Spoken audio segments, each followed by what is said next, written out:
All right, here we go. On my way to Concord, Massachusetts. Concord was an amazing place. In the age of Thoreau and Emerson, it was one of the most progressive places in the world. And some of the best thinkers, poets, writers. You can't stop everywhere. You could spend months, even years in New England and never see everything there is to see. Dense in culture in a way that my own Great Plains are not. In the Great Plains, you might drive 2.5 hours for something or more. But here, every 10 miles, there's something extraordinary in American history and culture. You know, you read Travels with Charlie and you follow along and you see what he saw. But he wasn't making pilgrimages to literary shrines or to graves of extraordinary people from history. So behind me is the manse, which was a pastor's dwelling, and the manse was here when the shot was heard around the world at the beginning of the Revolutionary War. But later it became a community intellectual center.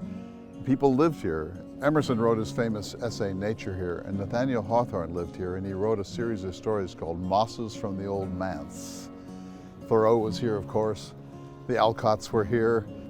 Concord, Massachusetts is the very symbol of what it looks like when it's done right, when we really cherish ideas that knock us off our center of gravity. And the manse was almost the national endowment for the humanities of its time. This is another great American place. This is the bridge where the embattled farmers stood and fired the shot heard round the world, Emerson's great poem. You know, Jefferson said by the time he wrote the Declaration of Independence, we're already at war. I mean, they've already started firing on Americans. It's not as if declaring independence is optional. By the rude bridge that arched the flood, their flag to April's breeze unfurled, here once the embattled farmers stood and fired the shot heard round the world. The 250th birthday of the country is coming July 4th, 2026, and so there will be lots of commemorative activity around Lexington and Concord and Bunkers Hill and so on.